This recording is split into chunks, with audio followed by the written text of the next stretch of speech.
یہودی اور عیسائی گٹھ جوڑ کا جو ٹارگٹ نمبر 1 ہے ایک اعتبار سے ایران ہے. پورے عالم اسلام میں یہ واحد مسلمان ملک ہے جس نے بہرحال اپنی شریعت اپنے عقائد کے مطابق ایک مذہبی انقلاب برپا کیا. جو حقائق سامنے آتے ہیں، وقت کم ہو رہا ہے تو میں جلدی ذرا کروں گا. ان میں سے نمبر 1 ایران ہے. اگر ہم چلتے ہیں عرب سے مشرق کی طرف تو ایران ایک اعتبار سے یہ بازی لے گیا ہے پورے عالم اسلام پر. ان کے مذہبی عقائد، ان کی فقہ سے ہمیں جو اختلاف ہے وہ ہے اپنی جگہ پر ہے. آپ کو معلوم ہے میرے بارے میں کسی کو اشتباہ نہیں ہو سکتا اس اعتبار سے.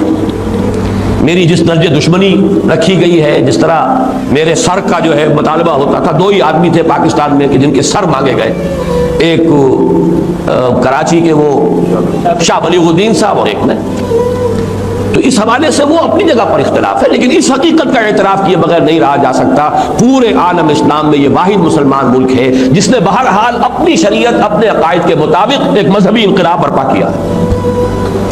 اور پورے عالم اسلام میں مذہبی سطح پر حکومت کی سطح پر فنڈامنٹلسٹ صرف ایک ملک ہے، یا دوسرا جو ہے تھوڑا سا وہ ہے سوڈان. لیکن اس کی اہمیت اس لیے نہیں کہ وہ کسی عوامی انقلاب سے نہیں بنا، بلکہ وہ تو ایک فوجی انقلاب سے شکل بنی ہے جو بھی بنی ہے. اللہ کرے اس میں استقامت ہو، اس سے یقینی کوئی نتیجہ برآمد ہو جائے. خبریں بھی اچھی آ رہی ہیں، لیکن میں تو دنیا کا جو پرسپیکٹو ہے اس کے حوالے سے عرض کر رہا ہوں کہ اس پہلو سے ایران ان کا ٹارگٹ ہے، ٹارگٹ نمبر 1 ایک خاص اعتبار سے. ٹارگٹ نمبر 1 ایک دوسرے اعتبار سے ہم ہیں، وہ میں بعد میں عرض کروں.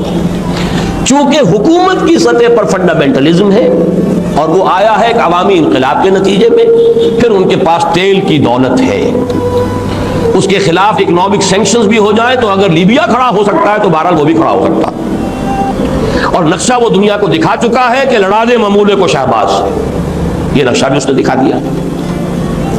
یہ ہے ایران کا معاملہ.